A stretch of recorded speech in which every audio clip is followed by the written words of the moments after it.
మీ ఎలాంటి వ్యాపార ప్రకటనలకైనా వెంటనే మా ఛానల్ సంప్రదించండి. ప్రస్తుతం మనతో పాటు ప్రముఖ ఆధ్యాత్మికవేత్త దైవాజ్ఞ బ్రహ్మశ్రీ వీరాపురం సుబ్రహ్మణ్య స్వామి గారు మనతో ఉన్నారు. గురుగారితో మాట్లాడేద్దాం. నమస్కారం గురుగారు. గురుగారు, ఉగాది రాశి ఫలితాలు ద్వాదశ రాశి వాళ్ళకి ఏ విధంగా ఉన్నాయో చర్చించుకుందాం. మరి శ్రీ పరాభవ నామ సంవత్సరంగా పిలుస్తున్నారు.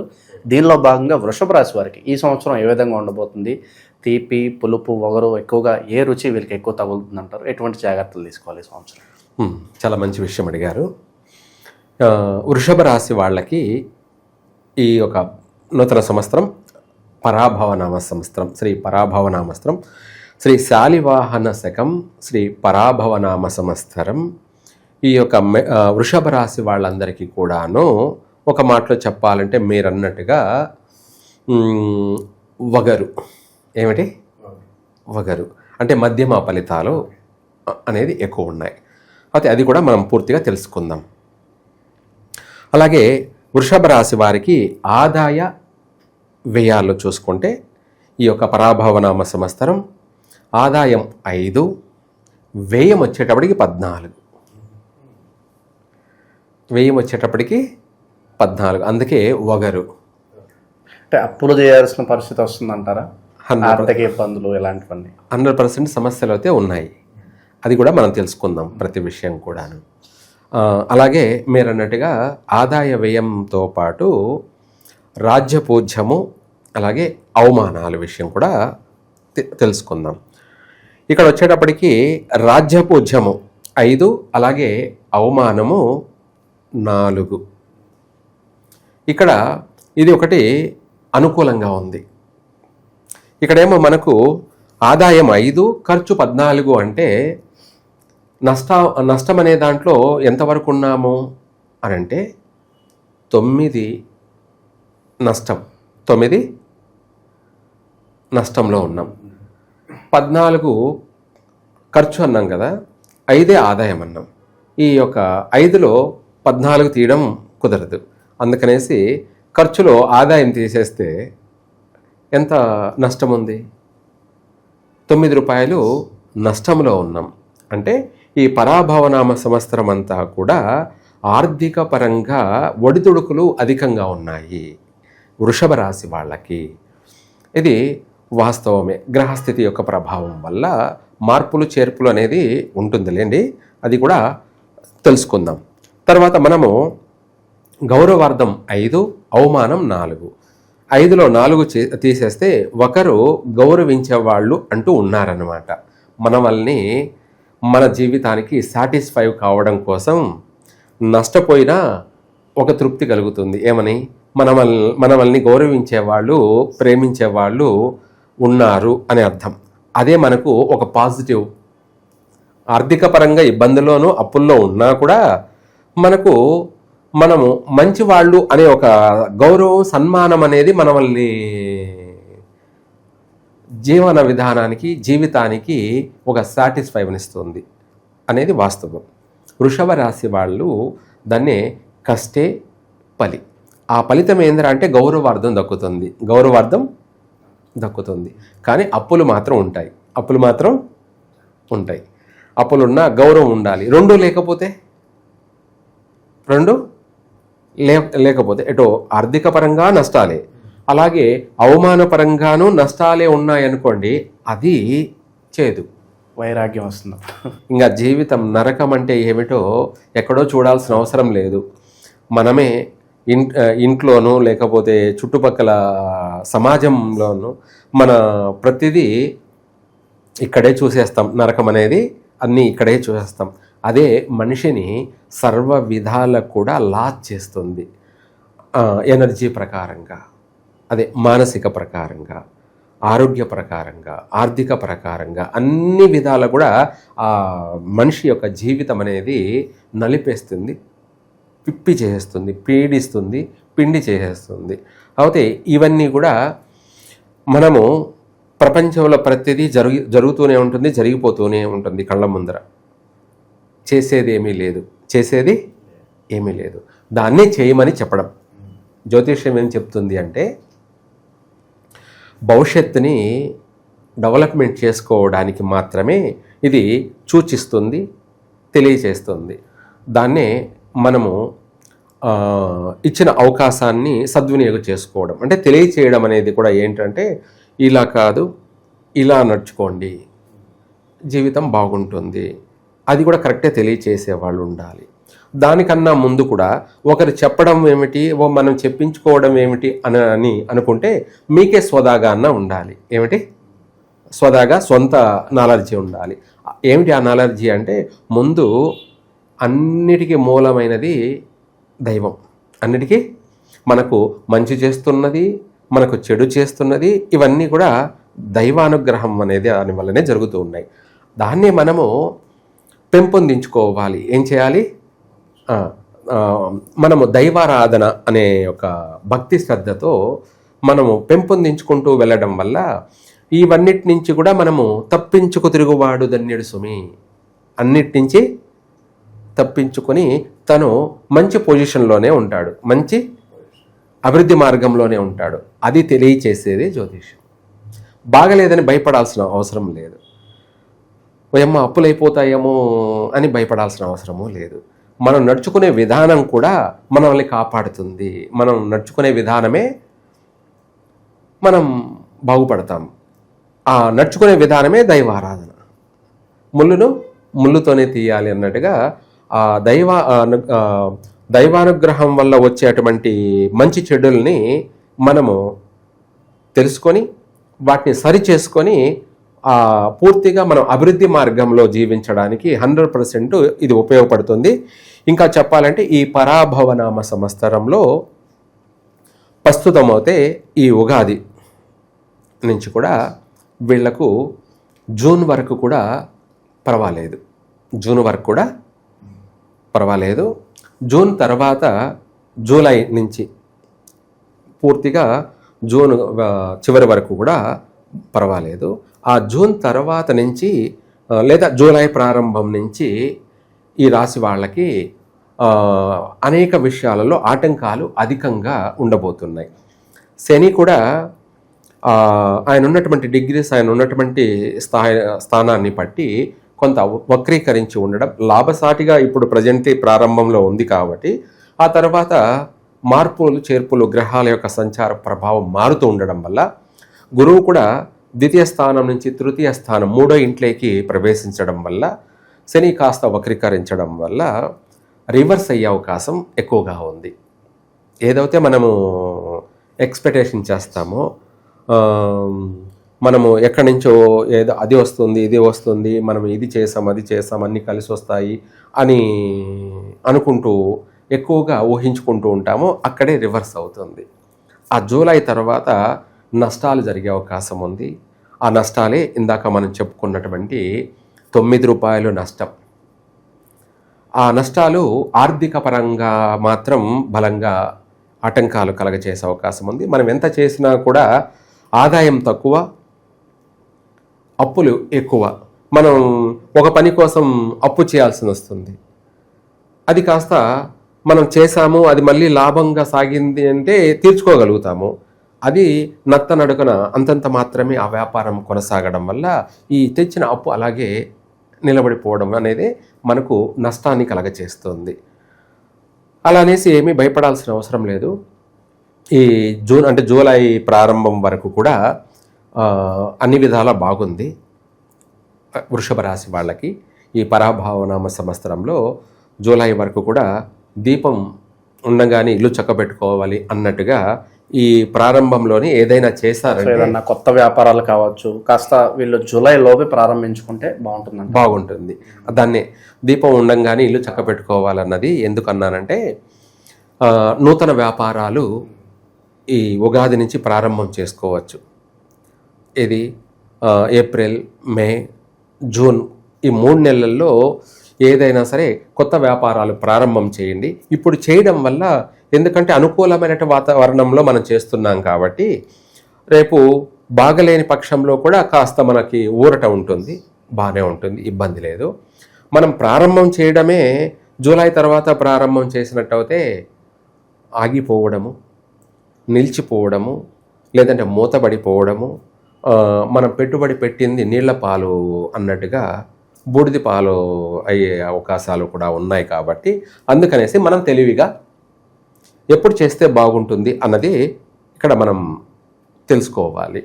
ఈ ఉగాది నుంచి జూన్ వరకు కూడా నూతన వ్యాపారాలన్నీ కూడా ప్రారంభం చేసుకోండి. చిరు వ్యాపారాలు కావచ్చు, పెద్ద పెద్ద వ్యాపారాలు కావచ్చు, ఇంకా చెప్పాలంటే మెడిసిన్, ఫార్మసీ కంపెనీలు కావచ్చు, కెమికల్ కంపెనీలు కావచ్చు, ఏదైనా సరే అన్ని రంగాల వారికి కూడా ఈ జూన్ లోపల ప్రారంభం చేసే వాళ్ళకి లైఫ్ లాంగ్ కలిసి వస్తుంది, అభివృద్ధి మార్గంలోనే ఉంటుంది.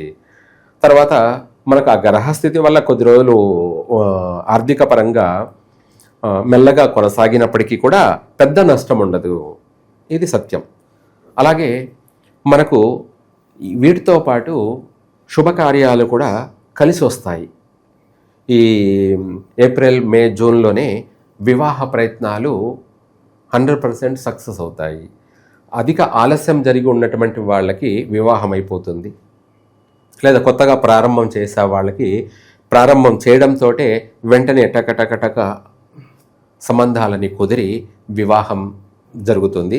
ఆ విధంగా కూడా వీళ్లకు ఆ జూలై తర్వాత అప్పు అనేది తేలుతుంది. ఏమిటి?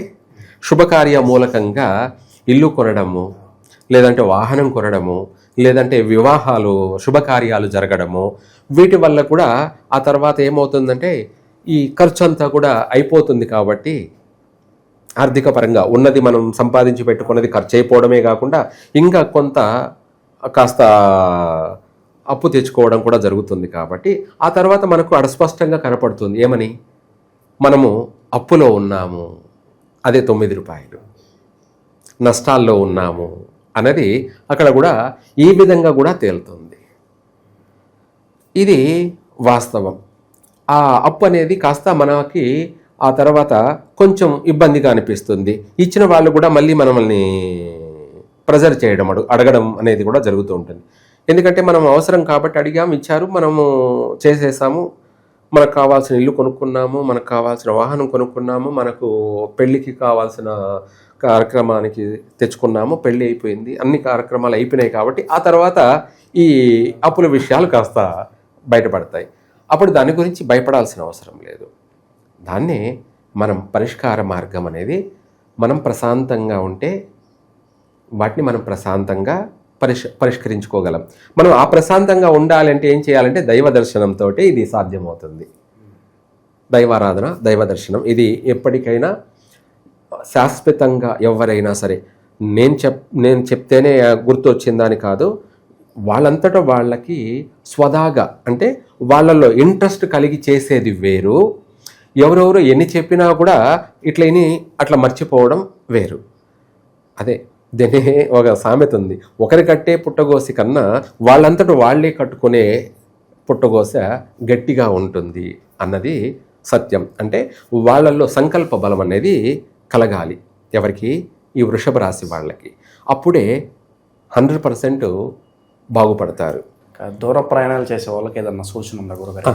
ఆ విషయం కూడా ఇప్పుడు ఉద్యోగ రీత్యా కావచ్చు, లేదంటే చదువుకునే దాని విషయం పరంగా చదువు రీత్యా కావచ్చు, విదేశాలకి వెళ్ళాలి అని ప్రయత్నం అయితే ఎవరైతే చేస్తారో వాళ్ళు ఇప్పుడు ప్రయత్నం చేసుకోండి. వెళ్ళాలనుకున్న వాళ్ళందరూ కూడా ఈ జూన్ లోపలే, ఈ ఉగాది నుంచి జూన్ లోపల ప్రయత్నం చేయండి. తప్పకుండా వెంటనే నెరవేరుతుంది. అక్కడికి వెళ్ళినా కూడా స్థిరపడతారు, అక్కడ రాణించగలుగుతారు, అక్కడ అభివృద్ధి చెందగలుగుతారు. అక్కడ కూడా ఏదైనా స్థిర ఆస్తులని కూడా కూడబెట్టుకోవడం, అలాగే అక్కడ కానన రాజ్యంలో కూడా వీళ్ళకంటూ ఒక బలాన్ని సేకరించుకోవడం, ఇవన్నీ కూడా సక్సెస్ అవుతారు, వీటిలో అభివృద్ధి చెందుతారు.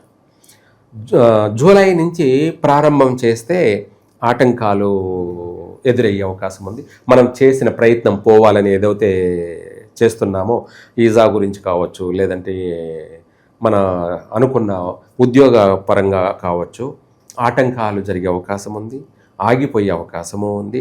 ఈ రెండు కాకుండా ఏదైనా సక్సెస్ అయింది వెళ్ళాము అంటే కూడా అక్కడ కూడా ఇబ్బందులు ఎదుర్కోవాల్సిన పరిస్థితి వస్తుంది. ఇక్కడ ఎక్కడో ఒకట దాటుకొని వెళ్ళాం, అనుకున్న పని అయింది, వెళ్ళామని సంకలు గుద్దుకోకూడదు. అక్కడే అసలు సమస్య. మనం ఇక్కడి నుంచి అన్నిటిని దాటుకొని అక్కడికి వెళ్ళిన తర్వాత అక్కడ మనకు ఆటంకాలు అడుగడుగున ఎదురయ్యే అవకాశం ఉంది. అది పెద్ద సమస్య. మనం అక్కడికి ఏ పని మీద అయితే వెళ్ళామో అక్కడ స్థిరపడాలి, అక్కడ సక్సెస్ కావాలి, అక్కడ కూడా మనకు ప్రకృతి సహకారం అనేది కావాలి. అది అడుగడుగున ఆటంకాలు కలగచేసి నష్టాలు లేదంటే తిరిగి మళ్ళీ రిటర్న్ రావాల్సిన పరిస్థితులు కూడా ఎదురయ్యే అవకాశం ఉంది. అందుకనేసి ఈ ప్రారంభంలో ఏ పనైనా కూడా ప్రారంభం చేసుకోవచ్చు. ఉగాది ప్రారంభంలో అన్ని విషయాలలోనూ అన్ని రంగాలలోనూ వీళ్ళకు బాగా కలిసి వస్తుంది. ఉద్యోగం చేసుకునేటువంటి వాళ్ళందరికీ కూడా కలిసి వస్తుంది. ఆ తర్వాత అంత కలిసి రాదు, నష్టాలు ఎక్కువగా ఉన్నాయి, ఆర్థికపరమైనటువంటి ఇబ్బందులు ఎక్కువగా ఎదురయ్యే అవకాశం ఉంది. అందరికీ కూడా అప్పులన్నీ బయటపడే అవకాశం ఉంది. తర్వాత వచ్చేసి వీటితో పాటు మళ్ళీ కాస్త మానసికపరమైనటువంటి ప్రెజరు, ఒత్తిడి అధికమయ్యే అవకాశం ఉంది. అంటే చికాకులు, కోపము, ప్రతిదానికి చిన్నదానికి కూడా కోపడము, ఆవేశపడము, అలా ఆ విధంగా ఈ యొక్క వృషభ రాశి వాళ్ళకి జూలై తర్వాత ప్రతి దాంట్లోనూ ప్రతిబంధకంగాను ఆటంకాలు కలిగే అవకాశం ఉంది. కాబట్టి ప్రారంభంలోనే ఏ పనైనా సక్సెస్ మార్గం ఉంది. కాబట్టి ప్రయత్నం చేసుకోండి. ఈ యొక్క వృషభ రాశి వాళ్ళకి ఈ యొక్క ఉగాది ప్రారంభం అంతా కూడా 3 పూలు 6 కాయల్లా కొనసాగే అవకాశం అధికంగా ఉన్నాయి. కాబట్టి ఈ విషయాల్లోనే కాకుండా వివాహ ప్రయత్నాల్లో కూడా నెరవేరుతుంది. సంతాన విషయంలో కూడా కొద్దిగా ప్రారంభంలో అయితే చాలా వరకు సంతాన అనుకూలత ఉంది. ఆ తర్వాత సంతాన విషయంలో కూడా ఆటంకాలు ఉన్నాయి. జూలై తర్వాత ఏదైనా నష్టాలు జరిగే అవకాశం ఉంది. గర్భవతులుగా ఉన్నటువంటి వాళ్ళు చాలా జాగ్రత్తగా వాళ్ళు తినేటువంటి ఫుడ్ కావచ్చు, లేదంటే వాళ్ళు నడుచుకునే విధానం కావచ్చు, వీటిలో కొన్ని జాగ్రత్తలు పాటించి, ఇంకా దానికన్నా ముందుగా కూడా చెప్పాలంటే ఈ యొక్క వృషభ రాశి వాళ్ళు శివాలయంలో శివారాధన ఎక్కువగా చేయాలి. వీళ్ళు అందరూ కూడా ఈ సంవత్సరము శివారాధన వల్లనే వీళ్ళకు కలిసి వస్తుంది వృషభ రాశి వాళ్ళకి. అదే కాకుండా సంతాన విషయంలో అబార్షన్లు, నష్టాలు కాస్త జరిగే అవకాశం ఉంది. కాబట్టి అటువంటి వాళ్ళకి శివాలయంలో ధ్వజస్తంభం దగ్గర వీలైనంత వరకు నువ్వుల నూనె, కొబ్బరి నూనె, ఆముదము, ఏమిటి నువ్వుల నూనె, కొబ్బరి నూనె, ఆముదము 3 కూడా లేదు. అది కాకపోతే ఒట్టి కొబ్బరి నూనె అయినా చాలు.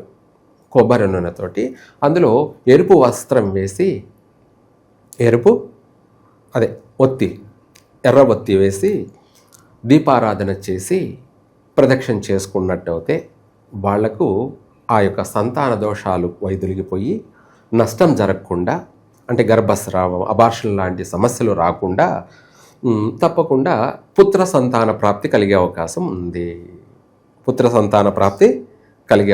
ఉంది. నష్టపోకుండా ఆరోగ్యపరమైనటువంటి సమస్యలు తలెత్తే అవకాశం ఉంది. అలాగే సంతాన నష్టాలు జరిగే అవకాశం ఉంది. కాబట్టి జూలై తరువాత అటువంటి వాళ్ళకి కూడా ఈ సమస్య పరిష్కారం మార్గం అనేది మనం ఇలా చేసినట్టు అయితే నష్టం లేకుండా, ఆటంకాలు లేకుండా చక్కగా మంచి సంతాన భాగ్యం కలుగుతుంది. ఆ సంతానం కూడా కలిగిన తర్వాత కూడా ఎటువంటి ఇబ్బందులు, నష్టాలు లేకుండా చక్కగా ఆ సంతానం వృద్ధి చెందుతుంది. ఇది వృషభ రాశి వాళ్ళు ఈ యొక్క జూలై తర్వాత చేయాల్సినటువంటి విషయాలు. తర్వాత ఇంకా కూడాను ఈ యొక్క వృషభ రాశి వాళ్ళకి ఇప్పుడైతే వాహన సౌఖ్యం ఉంది, వాహన యోగం ఉంది. అలాగే ఈ ప్రారంభంలో వాహనాలు కొనుక్కున్నా కూడా కలిసే వస్తుంది. తర్వాత జూలై నుంచి వాహనాలు కొనకపోవడం చాలా మంచిది. లేదు వాహనాలు కొన్నారనుకోండి, వాహన ప్రమాదాలు జరగడమే కాకుండా ఆ వాహనాల వల్ల అధిక నష్టం జరిగే అవకాశం ఉంది. ఆ వాహనాల వల్ల అవి యాక్సిడెంట్లకు గురి కావడము, రిపేర్లు, మరమ్మతులు అని నిలిచిపోవడము, ఇవే కాకుండా యాక్సిడెంట్ల వల్ల అవతల వాళ్ళకి ప్రమాదాలు, ప్రాణ నష్టాలు జరగడం వల్ల కూడా వీటికి నష్టం జరగడము, ఆటంకం ఆగిపోవడము, ఇటువంటి సమస్యలు అధికంగా ఉన్నాయి. అందువల్ల జూలై తర్వాత ఎవరైనా సరే వాహనాలు కొనవద్దు. ఒకవేళ పర్సనల్గా కొనుక్కోవాలన్నా లేదంటే వ్యాపార పరంగా కొనుక్కోవాలన్నా ఈ ప్రారంభంలో కొనుక్కోండి, కలిసి వస్తుంది.